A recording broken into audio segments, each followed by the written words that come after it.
दोस्तों यूएस की international pop singer Rihanna जो कि भारत के किसान आंदोलन में अपनी धान की फसल लेकर कूद चुकी हैं और उनके साथ में और सेलेब्स जैसे कि ग्रेटा थनबर्ग या फिर मिया खलीफा या फिर अन्य यूएस के या फिर इंटरनेशनल सेलेब्स जो हैं वो भी रिहाना की बारात में बाराती बनकर नाच गए हैं। लेकिन क्यों भारत में हो रहे किसान आंदोलन से इनको क्या लेना देना है? क्या ये सब पहली बार किया जा रहा है और आखिर ये सब क्यों किया जाता है? सब दिखाएंगे आपको इस वीडियो में। बने रहिए हमारे साथ, देखते रहिए आज की ताज़ा खबर।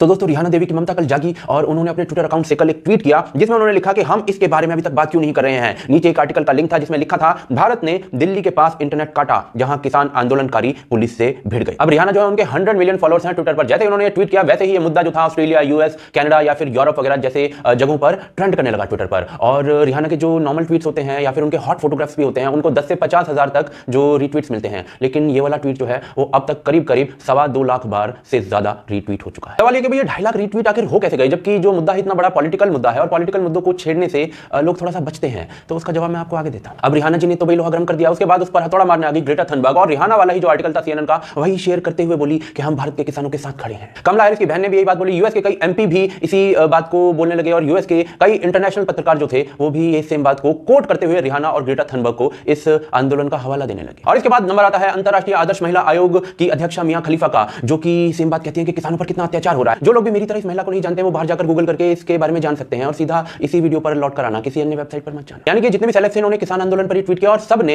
एक ही आर्टिकल को कोट किया। सीएनएन वाला वो आर्टिकल था, उस आर्टिकल में क्या लिखा हुआ था? तो जी जब हम उस लिंक को ओपन करते हैं तो उसमें देखने को मिलता है कि भारत ने दिल्ली के आसपास से इंटरनेट काट दिया है और इससे प्रोटेस्ट करने वाले किसानों को दिक्कत हो रही है। किसान लीडरों में जो लीडर्स थे उनमें सिर्फ एक का जिक्र किया जिसका नाम है दर्शन पाल, जो कि माओवादी लीडर रहा है एक तरीके से, और फिर इस इंटरनेट कट को डेमोक्रेसी के लिए डेंजर बताया। अब इस आर्टिकल को पढ़ने के बाद मैंने अपने आप से पूछा कि भई इंटरनेट का जो यूजेज है ये क्यों ब्लॉक किया जा रहा है? तो जवाब आता है कि भाई ये जो किसान प्रोटेस्ट हुआ था गणतंत्र दिवस पर, इस पर किस प्रकार से दिल्ली के अंदर कोहराम मचाया गया था। पुलिस वालों को ट्रैक्टर के नीचे रौंदने की कोशिश की गई थी, महिला पुलिस वालों को इन हुड़दंगियों ने पीट दिया था और किस प्रकार से आम जनजीवन को जोखिम में डाल दिया था और लाल किले पर भारत के राष्ट्रध्वज का अपमान किया गया था। तो इसके लिए इंटरनेट का बहुत भारी मात्रा में प्रयोग किया गया था इनके द्वारा। अब यही लोग जो है वो फिर से 6 फरवरी को फिर से चक्का जाम करने की बात कर रहे हैं। तो दिल्ली के अंदर फिर से वही सीन पैदा ना कर दे इंटरनेट का प्रयोग करते हुए, तो उसके लिए ये काम किया गया है, या फिर आप लोगों को दिल्ली में फिर से वही सीन देखने हैं। अब जरा गजब देखिए, रिहाना जो कि एवरेज 20-25 हजार रीट्वीट्स अपने ट्वीट्स पर लेती है, वो इस ट्वीट पर अपने किसानों पर जो है वो 2.5 लाख के करीब रीट्वीट करीब 10-12 घंटे में ले चुकी है ऑलरेडी। रिहाना का ये ट्वीट जो है वो भारत के समय के अनुसार कल रात 8 बजे के करीब आया है और उसके आते ही बरखा दत्त जो है वो काम पर लग गई। पूरी रात जाकर उन्होंने एक आर्टिकल लिखा है वाशिंगटन पोस्ट के लिए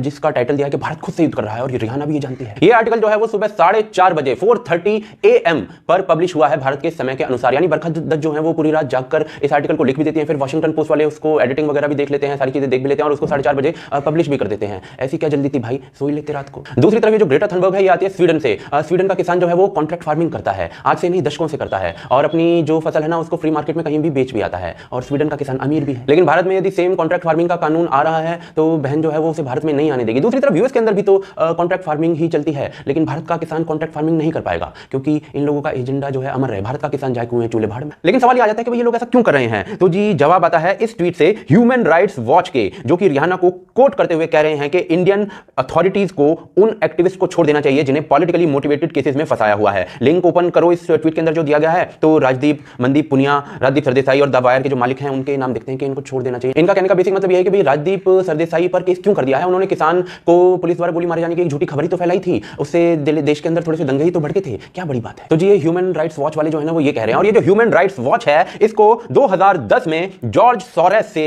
$100 मिलियन 100 मिलियन की डोनेशन मिली थी और ये जॉर्ज सोरेस जो है उसने $1 बिलियन का फंड अनाउंस किया हुआ है दुनिया से उन नेताओं को खत्म करने के लिए जो डिक्टेटर हो सकते हैं। और 2 बार चुनाव जीतकर पीएम बने नरेंद्र मोदी जो हैं वो जॉर्ज सोरेस की उस लिस्ट में आते हैं। दिल्ली दंगों में जॉर्ज सोरेस का कैसे लिपटा हुआ था ये जॉर्ज सोरेस, उसके लिए एक लिंक मैं डिस्क्रिप्शन में दे रहा हूं, वो वीडियो के रूप में है, स्ट्रिंग का वीडियो, वो जरूर देखिएगा, आपको बहुत कुछ समझ आएगा। दूसरी तरफ रिहाना को ही कोट किया जगमीत सिंह ने। कौन है जगमीत सिंह? तो जी कनाडा का एक पॉलिटिशियन है और एक नॉन खालिस्तानी है और रिहाना और ये जगमीत सिंह क्लोज बताए जाते हैं। अब इन बातों से जो रिहाना है वो खालिस्तानी साबित नहीं हो जाती है। बात सिर्फ इतनी सी है कि ये एक वेल ऑयल्ड इकोसिस्टम है। 6 फरवरी को दिल्ली के अंदर कांड करना है, लेकिन इंटरनेट बंद है, ऊपर से इस प्रकार की दीवारें खींच दी गई हैं, कांड कर नहीं सकते हैं, तो उसके लिए एक प्रेशर बनाया जा रहा है इंटरनेशनल स्टेज से, और कुछ नहीं है। और इस वेल ऑयल्ड इकोसिस्टम में रिहाना जैसे सेलेब्स होते हैं वो ट्वीट करते हैं, इकोसिस्टम के बाकी सेलेब्स होते हैं वो उसे कोट करते हैं। आईटी सेल इकोसिस्टम के कई गुना ज्यादा रीट्वीट दिलवाता है। इकोसिस्टम के पत्रकार जो होते हैं वो पूरी रात जागकर आर्टिकल्स लिखते हैं और एक बड़ी आवाज बनती है, प्रेशर बनता है। और क्या ऐसा पहली बार हो रहा है? जी नहीं, बहुत बार हो चुका है। भारत में पिछले साल स्टूडेंट एग्जाम का मुद्दा बना ग्रेटा थनबर्ग ने इशू उठाया, जबकि एग्जाम कितने स्मूथली हो गए वो हम सबने देखा था। भारत थोड़ा सा इंडस्ट्री में विकास कर रहा है, तो भारत के कार्बन फुटप्रिंट का मामला इस बहन ने उठा दिया और भारत की ऐसी करने लगी, जबकि रियलिटी यह है कि भारत पर कैपिटा कार्बन सबसे कम उत्सर्जन करने वाले देशों में है। कठुआ रेप केस में एमा वॉटसन जो थी वो सामने आ गई थी, उस वकील को हीरो बना रही थी जो 100 में से 2 हियरिंग में भी शायद ढंग से कोर्ट में नहीं गई थी। बात बहुत सिंपल थी कि जो आदमी है ना जॉर्ज सोरोस, ये मोदी के पीछे अच्छे से पड़ा हुआ है और भारत के अंदर कोई छोटा या बड़ा कोई भी मुद्दा हो उसके अंदर दंगा कैसे लगाना है ये आदमी उस काम को छोड़ता प्रतीत नहीं हो रहा है। ये जो सेलिब्रिटीज हैं, ये जो ट्वीट करते हैं ना, इससे ये खालिस्तानी पेड एजेंट्स, देशद्रोही और इस टाइप की चीजें जो हैं वो साबित नहीं हो जाते हैं। ये तो सिर्फ फेस हैं, जो ये बातें बोलते हैं पॉलिटिकली वो पॉलिटिकली न्यूट्रल फेस से बोली गई लगती है और जो मुद्दा होता है वो काफी दूर तक जाता है। इसलिए ये तो बस फेस है, इनके पीछे जो छुपा हुआ है जॉर्ज सोरोस या फिर जगमीत सिंह या फिर अन्य ऐसी ताकतें, इशू वहां पर है और लड़ाई भी वहां पर है। दिलजीत दोसांझ और रिहाना तो बस फेस की तरह यूज किए जाते हैं। दूसरी तरफ गजब बात यह है कि इस आंदोलन में शामिल सारे किसान नेता और जो ऑर्गेनाइजेशन हैं इस आंदोलन में, जो पॉलिटिकल पार्टीज हैं इवन, वो सारे के सारे दशकों से इन्हीं बिल्स के लिए आंदोलन कर रहे थे, इन्हीं बिल्स को लाने की बात कर रहे थे और जब ये बिल आ गए हैं तो उसी के खिलाफ विरोध कर रहे हैं। इसका पूरे प्रमाणों के साथ एक वीडियो मैंने 2-3 दिन पहले बताया था, उसका लिंक डिस्क्रिप्शन में दे रहा हूं। लाल किला हिंसा वाले दिन ये सारे जो किसान नेता हैं ये कह रहे थे कि भाई ये जो लोग हैं ना वो सरकार द्वारा वहां पर भेजे गए हैं, हमारे लोग नहीं हैं। अब यही किसान नेता कह रहे हैं कि सरकार से बात तब आगे की जाएगी जब हमारे लोगों को छोड़ दिया जाएगा, रिहा कर दिया जाएगा। कुछ इसी प्रकार की जो बात है वो ह्यूमन राइट्स वॉच वाले कह रहे हैं, जिसको जॉर्ज सोरोस जो है वो फंड करता है, जो मोदी को उखाड़ के फेंकना चाहता है। तो ये है पूरी बात। ये जो सेलेब्स हैं तो सिर्फ फेस हैं, पीछे का कांड जो है वो इकोसिस्टम पूरा मिलकर करता है। अब इस इकोसिस्टम से किस प्रकार से जो सरकार है वो लड़ेगी वो मैं नहीं जानता, वो सरकार जाने, और किस प्रकार से आप इनसे निपटेंगे वो भी मैं नहीं जानता, वो आप जाने, क्योंकि मैं तो बेहद भोला आदमी हूं, आप जानते हैं। लेकिन आप हमें बताइए कि आप इन लोगों से किस प्रकार से निपटने वाले हैं। काले गुदके गोरे गुदके गुदके पॉर्न स्टार अन्ना ने फिर धागे खोले, छा गए अक्षय कुमार। तो ये मामला केड़ा बढ़ रहा है रियाना के ट्वीट के बाद। गाना कौन चलाया थे? तो यह ऐसा है, मामला हो गया इंटरनेशनल। अब इंटरनेशनल, इस मामले में इंटरनेशनल स्टार्स कूद पड़े हैं और इधर से गुथाई हो चुकी है कंगना, दिलजीत की, अक्षय, रिहाना, अन्ना, अजय देवगन सब आपस में पेलम पेल चल रहे हैं। तो भैया इस स्टार वॉर्स को ढंग से कवर करेंगे, आप हमारे साथ बने रहिए। चलिए शुरू करते हैं। तो जी रिहाना ने एक ट्वीट कर दिया जिसमें उन्होंने लिखा, कोई इसके बारे में बात नहीं करता। सीएनएन का आर्टिकल था, इंडिया के बारे में था और फार्म बिल्स के ऊपर वो आर्टिकल था, फार्मर को सपोर्ट करते हुए आर्टिकल था। अब भाई रिहाना ने जो सपोर्ट किया फार्मर्स को या फार्मर लीडर को, तो उन्होंने अपने हिसाब से सही आदमी को, सही लीडर को चुना है इस सपोर्ट के लिए। क्यों? क्योंकि भाई साहब 2015 में इन्होंने एक गाना बनाया था जो कि मिसोजिनिस्टिक था और फेमिनिस्ट उस टाइम पे इनके पीछे पड़ गई थी। 2021 में उन्होंने इस लीडर को सपोर्ट कर दिया जो खुद मिसोजिनिस्ट है। देख लो, क्योंकि सुरक्षा का मुद्दा गर्म हो गया है। चौधरी नरेश टिकैत ने शर्मनाक बयान दिया कि न तो बेटियों को पैदा करेंगे और न ही बेटियों का जन्म होने देंगे। तो अपनी शादी करेगी, माननीय सुप्रीम कोर्ट उसकी हिमायत लेगा, तो इसका तो आने वाले समय में जो लड़कियां है वे उनकी तादाद कम हो जाएगी। हम लोगों को कहेंगे, अपने आप ही लोग समझेंगे भाई लड़की पैदा ना करो भाई। अच्छा नहीं लगता लड़की घर से निकले, घर बाहर मार्केट में जाकर फोन पर बात करे, सब उसकी तरफ लखावे उसके, तो ये ठीक नहीं लगता। ये प्रतिबंध गलत, सही लगा उनको, हम तो इसका समर्थन करें। अब ये तो रामलीला जोड़ी है भाई साहब। इनके बाद क्लाउडिया, ग्रेटा, जेमी मॉर्गलिन etcetera etcetera etcetera international stars ने, सेलेब्स ने इस मुद्दे को उठाया। चलो भाई, मियां खलीफा का तो समझ में आता है कि दिल्ली में इंटरनेट बंद कर दोगे तो कारोबार पर असर पड़ेगा, इसके लिए वो प्रोटेस्ट कर रही हैं या आवाज उठा रही हैं। बाकी के मियां क्यों खलीफा बन रहे हैं वो समझ में नहीं आ रहा है, उसको समझने के लिए थोड़ा आगे चलते हैं। फार्मर प्रोटेस्ट से पहले भारत में सीएए का मुद्दा बहुत बड़ा बना था। सीएए के मुद्दे को इंटरनेशनल सर्किट में पिंक फ्लॉयड ने उठाया भी था, लेकिन इस तरीके से हुजूम नहीं लग गया था कि एक के बाद एक नए से नया सेलिब्रिटी आ रहा है और मुद्दे के ऊपर बोल रहा है। फार्मर प्रोटेस्ट में कुछ ऐसा हो गया कि हर इंटरनेशनल स्टार को फार्मर प्रोटेस्ट ऑफ इंडिया के बारे में बोलना है और मियां खलीफा तो एक के बाद एक जैसे ट्वीट पे ट्वीट पेल रही हैं। मुझे तो लग रहा है कहीं अनाउंस ना कर दें कि अगली फिल्म पंजाब के खेतों में ही बनेगी। अब अगर दोनों प्रोटेस्ट को थोड़ा ढंग से देखें तो लिबरलों के हिसाब से सीएए एक ऐसा बिल था जिसके अंतर्गत एक कम्युनिटी को इस देश से निकाल ही दिया जाएगा। इस इंसान का नाम है अर्शद, ये मेरा ऐसा ख्याल रखता है कि कोई मेरे को धक्का भी नहीं मार सकता। अगर इसको कोई देश से निकालने की बात करेगा ना तो सामने गोली खाऊंगा। और फार्मर प्रोटेस्ट इसलिए हो रहा है कि 3 बिलों को वापस ले लो। अब एक जगह एक कम्युनिटी को निकाल दिया जाएगा, इतनी ग्रेविटी है उस चीज की, और दूसरी जगह केवल फार्मर्स को बिल वापस करवाना है। दो चीजों की ग्रेविटी को आप समझो और फिर देखो कि कौन सी जगह पर, कौन से मुद्दे पर इंटरनेशनल स्टार्स को सपोर्ट करना चाहिए था। फार्मर प्रोटेस्ट पर इंटरनेशनल स्टार्स आवाज उठा रहे हैं, वो भी तब जब 11 round of talks already farmer leaders के साथ, गवर्नमेंट मिनिस्टर्स के हो चुके हैं। साथ ही साथ भारत का आंतरिक मुद्दा है और कुछ बिल हैं जो कि हर देश में आते हैं। इस तरीके के बिल हर देश में इस तरीके से प्रोटेस्ट होते हैं। क्या आप हर देश में इस तरीके के प्रोटेस्ट को सपोर्ट करने लग जाते हो?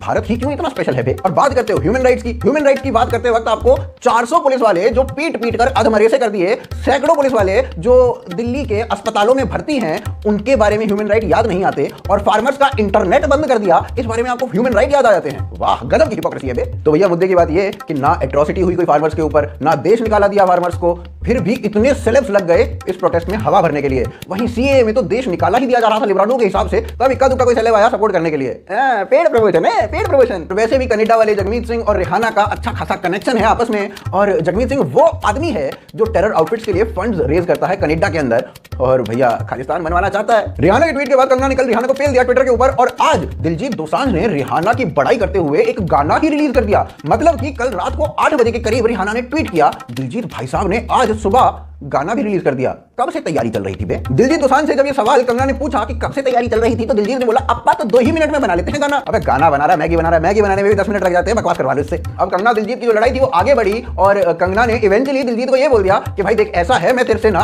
सबके सामने माफी मांगूंगी, सबके सामने माफी मांगूंगी, बस तू ये बोल दे कि जो खालिस्तानियों का एजेंडा है ना वो गलत है। 26 तारीख को खालिस्तानियों ने जो किया वो गलत था, और तू खुद खालिस्तानी नहीं है। पर देख लो दिल्लू भाई साहब ने दुनिया भर की बात कर ली, दुनिया भर की, पर एक बार ये नहीं कहा कि खालिस्तानियों का जो एजेंडा है ना वो गलत है। एक बार ये नहीं कहा कि 26 जनवरी को जो दंगे किए वो गलत थे, और खालिस्तानियों के खिलाफ तो शब्द एक फूटा ही नहीं भाई के मुंह से निकलेगा। अब भाई खालिस्तान के खिलाफ एक अक्षर भी निकलेगा क्यों? क्योंकि दिलजीत का अपना जो मैनेजर है यूके यूरोप का, वो खुद खालिस्तानी समर्थक है। टेरर आउटफिट से उसे अवार्ड्स मिलते हैं, उसकी एक कंपनी है धर्म सेवा रिकॉर्ड्स जिसमें गाने बनाए जाते हैं, और उसमें खालिस्तान के समर्थन में कई गाने बन चुके हैं। काका सिंह के पास 9 शेल कंपनीज हैं, और शेल कंपनीज क्यों बनाई जाती है अब ये भी मैं बताऊं तो भैया पॉलिटिक्स देखना छोड़ ही दो। तो भाई मुद्दे की बात ये है कि दिल्लू जो है वो खालिस्तानियों के साथ बढ़िया बना के रखना चाहता है, पैसा वहीं से आता है भाई। दूसरा, खालिस्तान से उसे कोई खास प्रॉब्लम लगती नहीं है।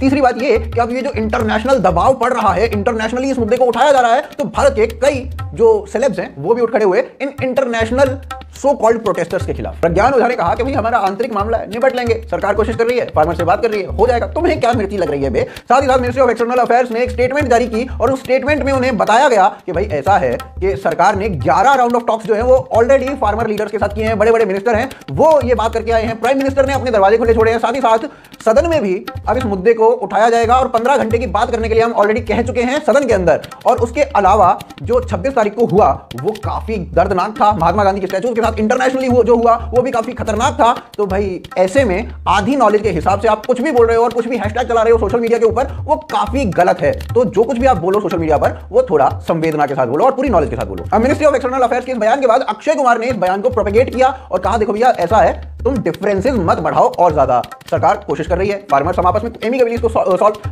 इस चीज को सॉल्व कर लेंगे। फिर उसके बाद अन्ना ने कहा कि भाई पूरी सिचुएशन को पूरी तरीके से जांचो परखो, उसके बाद बोलो। ऐसे ही अजय देवगन ने भी कहा, कैलाश खेर ने भी कहा, करण जौहर ने भी कहा, और भी भारतीय सेलिब्रिटीज आएंगे और इस तरीके की बात करेंगे। तो यहां से क्या पता चलता है? यहां से पता चलता है ये कि भारतीय सरकार ने अजय देवगन से, अन्ना से, अक्षय कुमार से कहा होगा कि भाई हमने ये बयान जारी किया, इसको आगे प्रोपेगेट करो ताकि लोगों तक पहुंचे, और उन्होंने ऐसा कर दिया। और ऐसा ही कुछ हुआ होगा रिहाना के केस में, उन्हें चेक मिला होगा, अकाउंट क्रेडिट हुआ होगा, और उन्होंने भी इस मुद्दे को उठाना शुरू कर दिया। लेकिन इन सब के बीच में जो असली लड़ाई है वो कंगना और दिलजीत की है। भगवान इन दोनों की जोड़ी को बना के रखे बस। तो जी उम्मीद है कि बाहर के जो सेलेब्स हैं वो थोड़ा पढ़ के चीजों के बारे में बोलेंगे, और उसके बाद इस तरीके के प्रोटेस्ट में पैसा लेके या फिर कुछ इस तरीके से वो अपनी बकैती करना नहीं शुरू कर देंगे। उम्मीद है कि आपको वीडियो पसंद आई होगी। अगर वीडियो पसंद आई तो इस वीडियो को ज्यादा से ज्यादा लोगों तक पहुंचाइए, शेयर कीजिए, लाइक और कमेंट कीजिए। उसके अलावा